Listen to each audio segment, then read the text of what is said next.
Ja, herzlich willkommen, Rust Dortmund. Ich bin super glücklich, dass wir uns hier zusammengefunden haben bei der RRBone GmbH. Dominik und sein Team haben uns hier diese schönen Räumlichkeiten zur Verfügung gestellt und Getränke und was zu futtern. Da sagt er jetzt sicherlich auch noch mal ein paar Worte zu.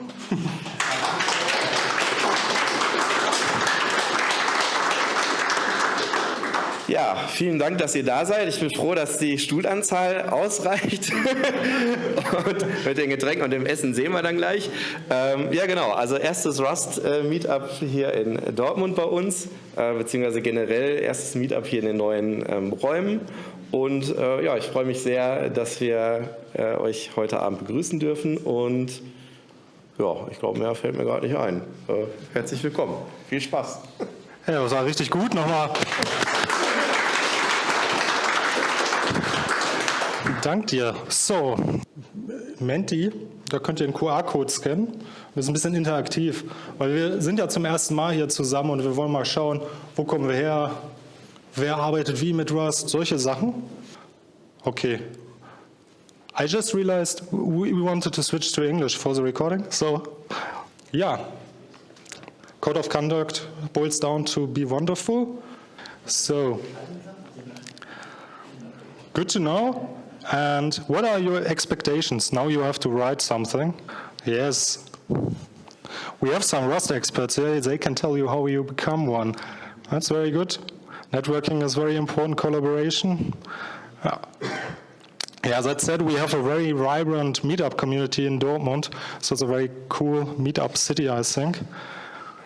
What do people, improvement, I love it. It's very, very positive and optimistic. Okay.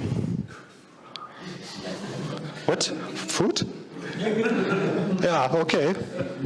A good point. So Rust in Paris is a yearly conference, and we will be online and in real life on the 14th of March. And there are already some information on their website. I would say we are ready to hear about a secure next generation operating system written in WebAssembly.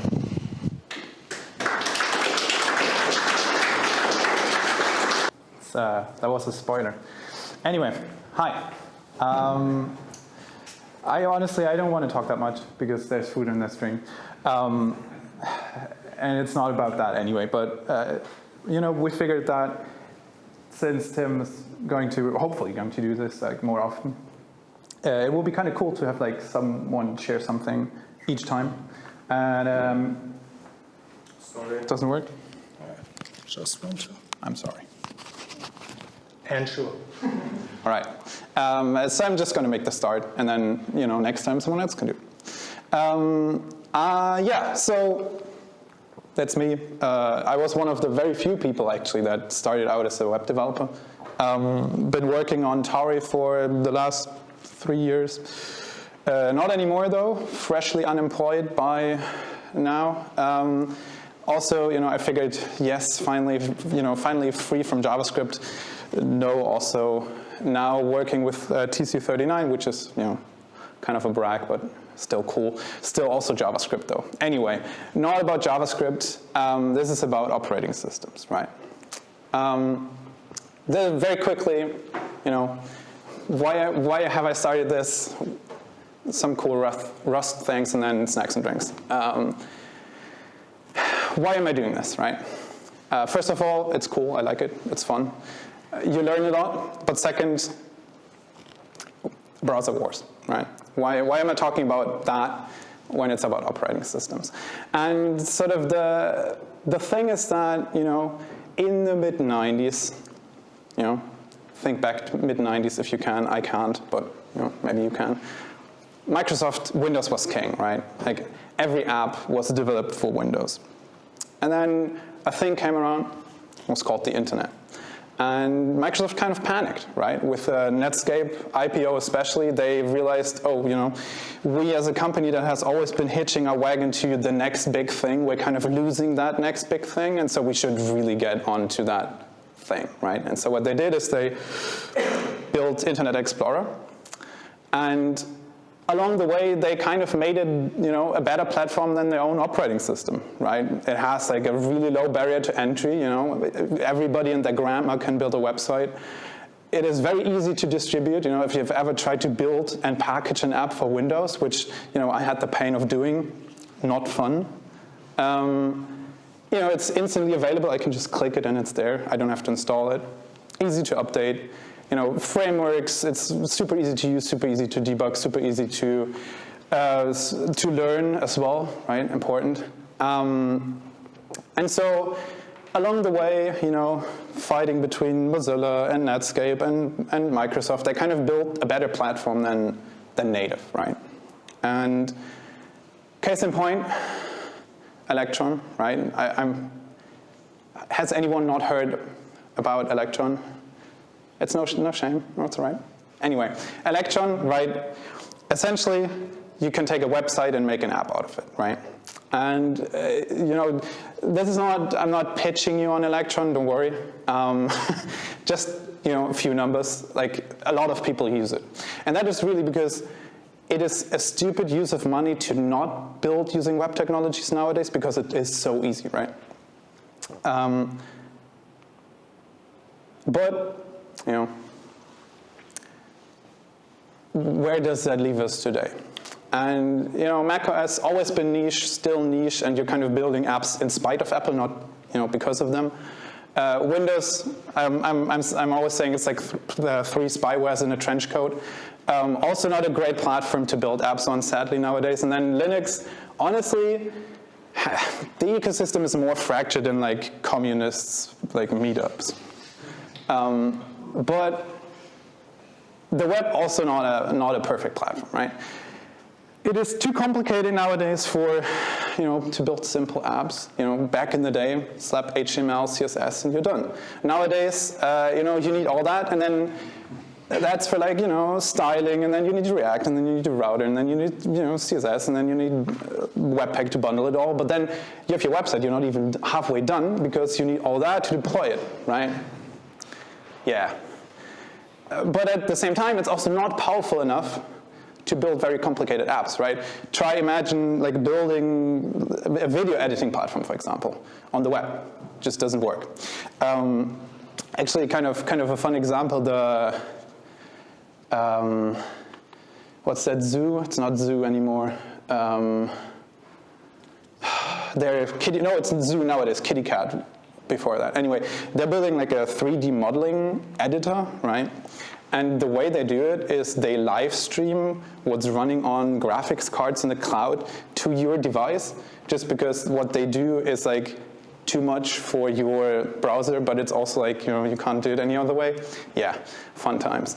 I'm sure it's technically very interesting, but all that said, there's still demand for, quote-unquote desktop apps, right? Like, your traditional like workhorse apps, right? Like VS Code, like stuff like that. But it's, day by day progressively getting harder to build those.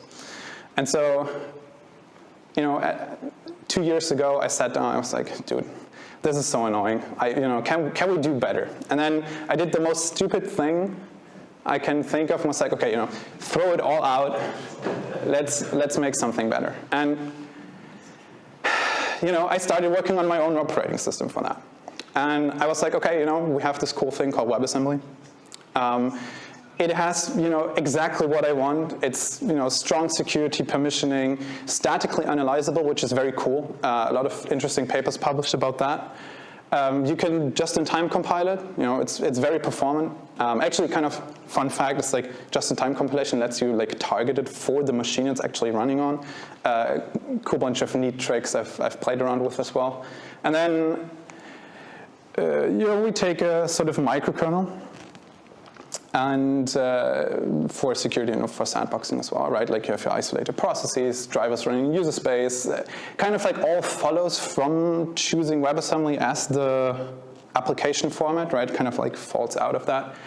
And you slap that microkernel like together with like a WebAssembly runtime, and then you have something like that, right? Where like your NVMe driver, that's like a WebAssembly module, right?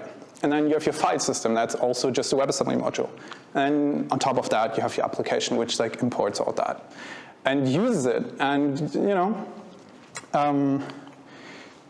then you sort of use like proper package management, NIC style package management to manage all the dependencies of your application, which no more dependency issues. I don't know if you've ran into that on Linux. Sucks. Especially if you are trying to build apps for other people. Sucks even worse. One other kind of neat thing is that if I'm deploying on resource-constrained environments, right, where I maybe don't have that much disk space or something, why, in a traditional operating system, why am I bundling a network stack if I don't need it? Why am I bundling a file system, or 10 if I don't need them?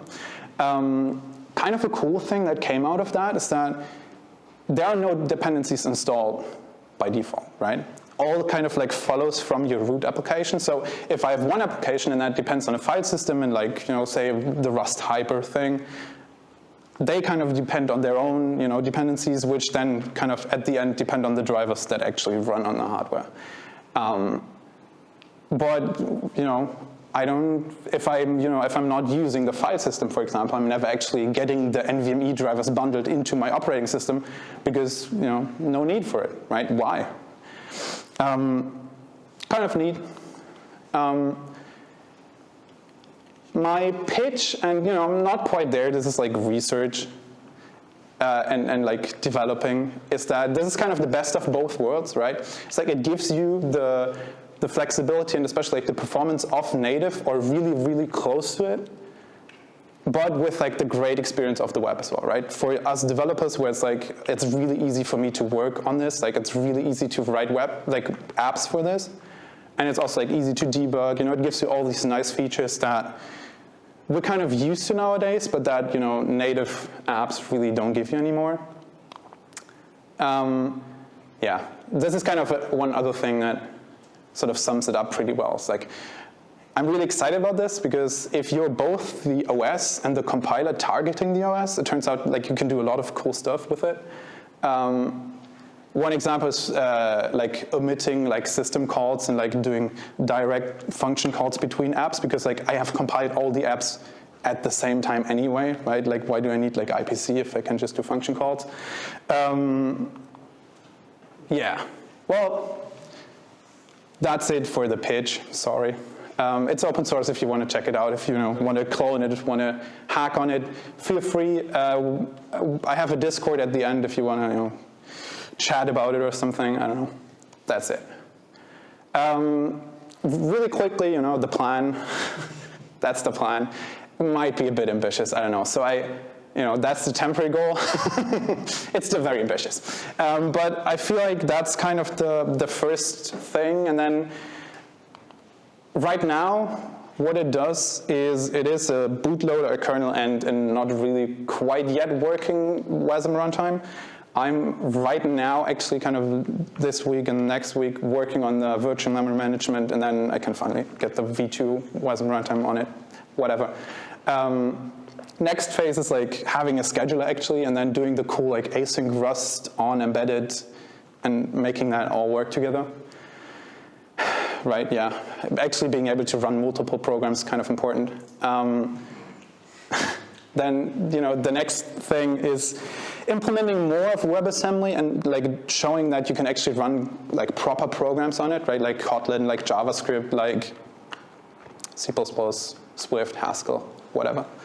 And then third is the really cool thing, right, where it like comes all together, where it's like you have the linking, you have the registry, you have the dependencies. Sorry, it's down there, yeah. And you can link them all together, and that's like kind of where the package, the package management that I talked about, like all that comes in and built on the linker and the scheduler and all that. And then, you have a working system, hopefully. Right, now the pitch is actually over.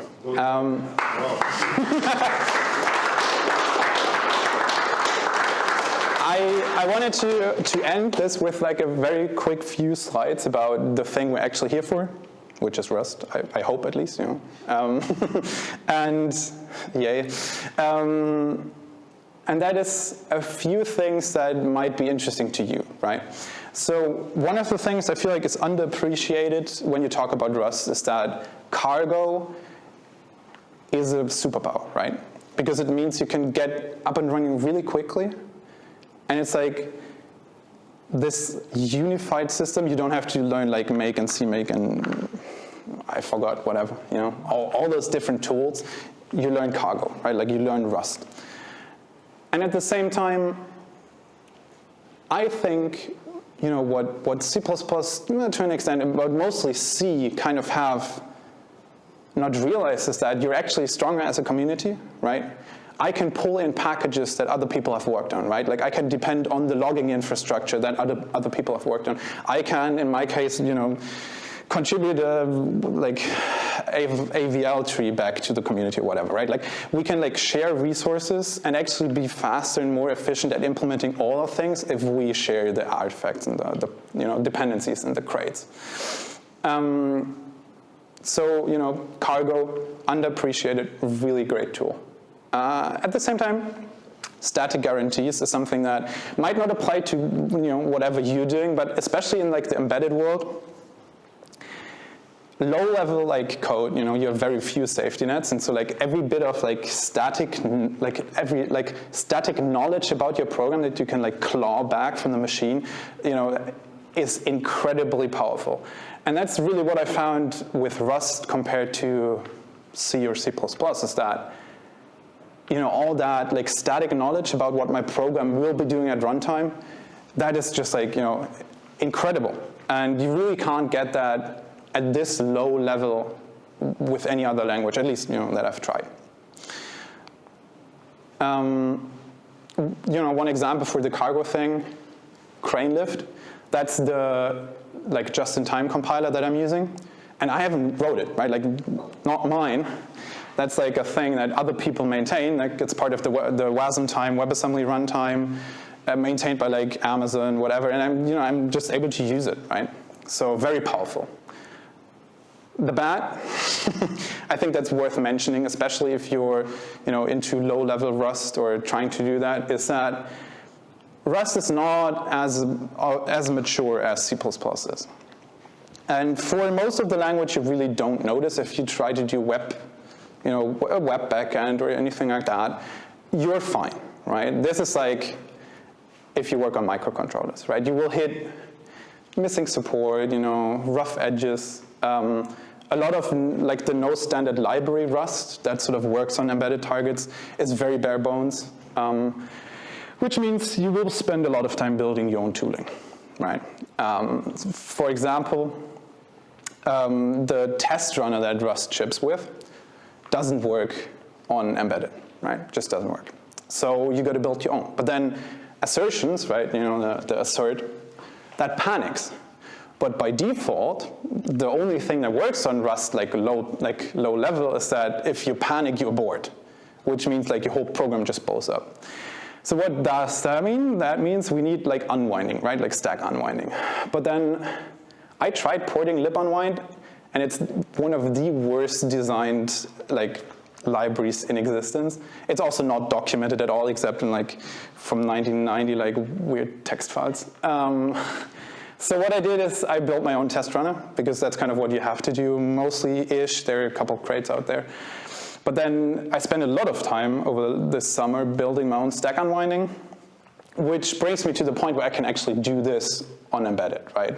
Catch, unwind, and then begin panic, and have like the whole stack unwinding work. I can actually, you know, when my assert panics, I can actually catch it again, right? Like my program is not just going to blow up. I can actually be like, oh, this branch panicked, you know, let's handle that. Example of the nightly features, that is actually like a screenshot from my main.rs. Is you will be using a lot of nightly features. And that comes with all the things that you imagine it does. It comes with compiler crashes. It comes with, you know, very undocumented features that you will have to dig through like miles of GitHub comments to actually find out what they do and how you use them. But that are also very powerful and quite useful. One thing that sort of, neat Rust fact that I want to share is if you're not familiar, the allocator API. It's a new-ish API to Rust that instead of having one global allocator allows you to have like infinitely many different allocators, right? And any collection like the vec I have here, for example, will be scoped to your allocator. And that is quite cool, actually, because in my example, I have kernel memory and I have user space memory, right? And I really, really, really don't want them to ever get mixed, ever, right? Because that's how you get remote code execution, and that's not great. So what you can do in Rust is you can actually have two different types of allocators that actually like make it impossible on a type level to ever mix up collections that belong to those different like address spaces, essentially, right? So I can never actually, on top of all the address and virtual memory management things you do to protect yourself from like ever reading memory straight into the kernel without proper sanitization, you can actually make sure that on a type level you actually can't use user space owned types in your kernel code without converting them first, right? So, nightly Rust, a blessing and a curse. And that's it. Yeah.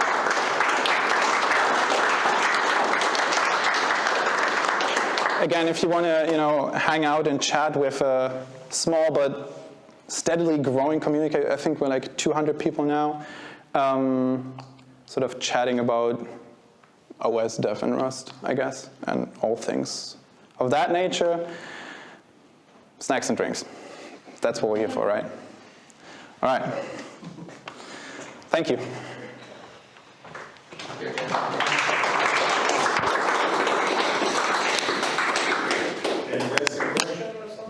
Oh, yes. Yeah. Sorry, then I should probably get it. There will be a microphone. Oh, yeah. Because we are recording your answers, so. Can you reopen the? I just go sorry. like this.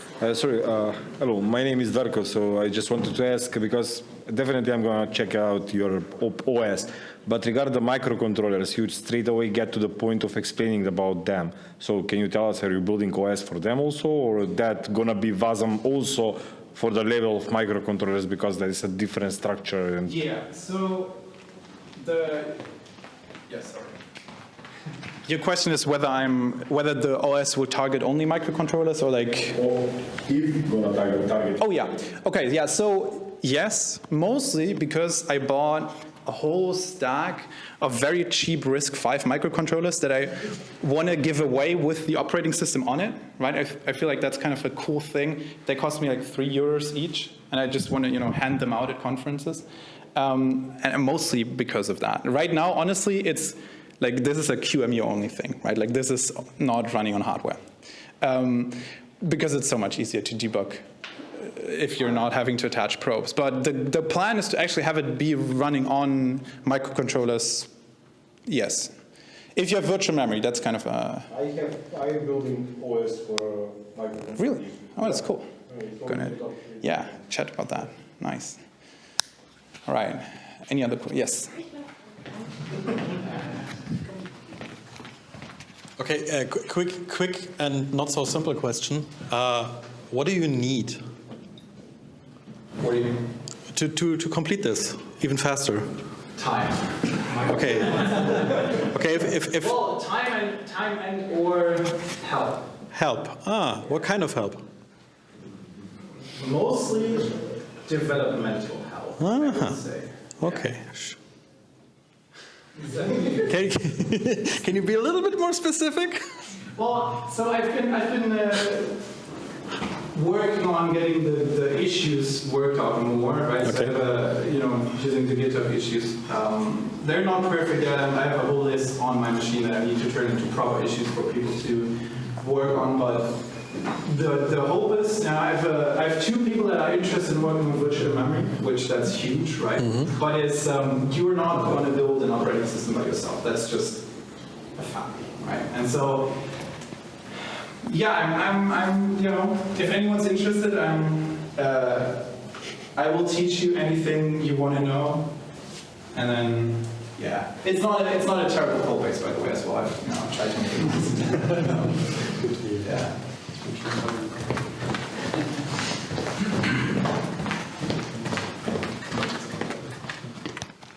So maybe first a statement. I think you have your notebook here. You can also show some people the code base if they're interested. Whatever it is. And my question relates to like the learnings that you had, like with the LLVM backend, what kind of features you use. I remember we talked about assembler previously. Maybe you can tell a bit about that. I mean, you end up Microphone. Sorry, ich dachte, da wäre ein zweites. Entschuldigung. Ja. It's not a laptop. So by necessity, I end up using a lot of like the niche things, right? So I don't know if anyone heard of naked functions before. You kind of use that a lot. If you don't have a stack, you know, you can't use the stack. So you have to make do without. But then Rust is really as opposed to like what you might see in like C++ and C, where you can have like LLVM attributes. I don't know what the proper name for them is, but like, you know, attributes in them. That really is not a thing in Rust. So you gotta wait for them to implement the abstraction that lets you use the LLVM feature that you want to use, which means that sometimes you're limited to ugly workarounds and like using straight assembly instead of the cool thing. But that's hopefully just a matter of time. Yeah. No, just kidding. Sorry. Erst da hinten, eins nach dem anderen. You talked about microcontrollers with Rust 5, and you are building your own OS for them. But I see many similarities to RRBoot, so core boot without C. Can you give more details on that for the differences? So this is like on top of core boot or RRBoot, right? And actually one of I forgot his name. I'm very sorry if he sees that, but I forgot his name. We met at Rust NL this summer, and he offered me to help with porting like this on top of RRBoot to make it run on microcontrollers, which at the stage where this will run on microcontrollers, RRBoot will probably be that, or core boot, who knows? I don't know. But we're not there yet, right? If that makes sense. But it's definitely an interesting project. I like it. Yeah, pretty cool.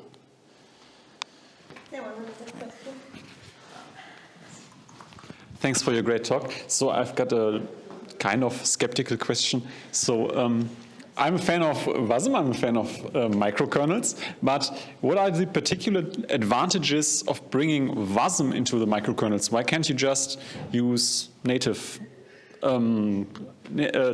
assembly code instead? And also, how do you handle the translation on the microcontroller? Isn't that a lot of overhead that you are incurring there? Yes. To the overhead question, yes, it is overhead, right? At least the first time. And you can with microcontrollers, it becomes less useful because you know your target, right? But quite often, especially if you go higher level, you really don't know your target that well. And so on microcontrollers, yes, that will be more of a vanity project anyway, right? But to answer the other part of that question, like why WebAssembly, is that this sort of intermediate translation layer, right, of being the compiler that actually compiles on the target machine, that turns out to be quite powerful, and is actually what I think, and like from testing so far in the prototype I did so far, is what allows you to have a microkernel architecture without much of the usual drawback of a microkernel architecture, right? For context, like the reason why people don't use it is because it's slower, right? Because Whereas with Linux, for example, when you want to access a file, you got to do one system call, and then it returns and gives you the contents of the file. You would have to do one system call into the kernel to tell the kernel to tell a different program to actually read the file.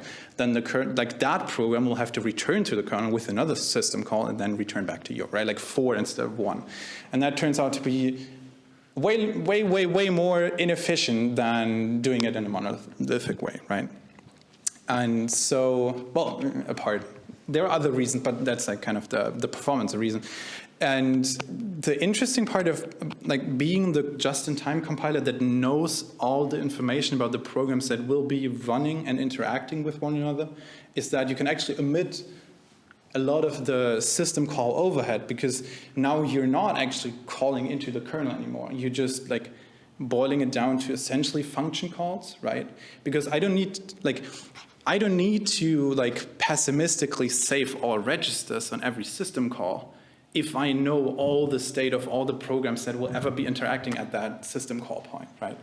And so really honestly, the reason why WebAssembly is that you can also use Java, right? Like it's more that this sort of last step translation layer gives you so many like cool opportunities to do stuff and improve.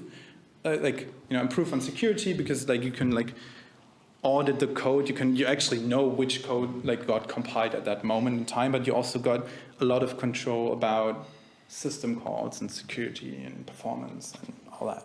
Yeah. So of course that's an interesting idea to like eliminate the user mode kernel mode barrier, but there are also other approaches that achieve the same result, like library OSs. Is your key advantage that you are taking untrusted code? And if so, why don't you just take untrusted LLVM code and analyze it on that layer, build a static binary from that? Is it really the runtime information that you need? Well, you have the runtime information, but you also have what LLVM doesn't have, is that WebAssembly is faster to compile. The whole like sort of reason for WebAssembly's existence is that you want something that's fast enough, but that's also fast enough to just-in-time compile. You don't need to JIT it if you can ahead of time compile it, the untrusted. Well, yes, yeah. That's kind of not what I'm trying to do, though.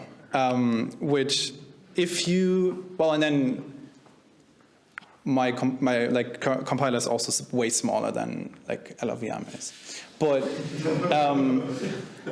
it is one of many different ways of doing it.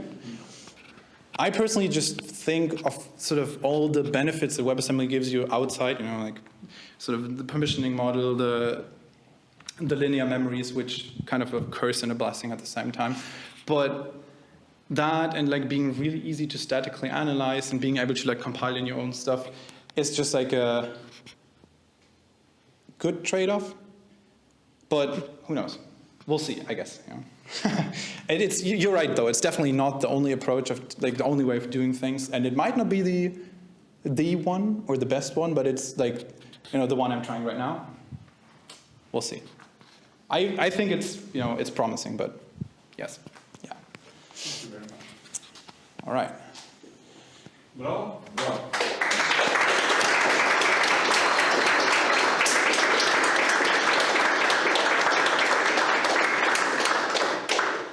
Ja, ne? Habt ihr euch schon beworben? Als ihr Tür offen ging? So. Jonas ist auf jeden Fall noch hier. Ja, genau. Und habt einen schönen Abend und Networken und Connecten, das habe ich auf der World Cloud gesehen. Und Essen, gutes Essen. Danke nochmal.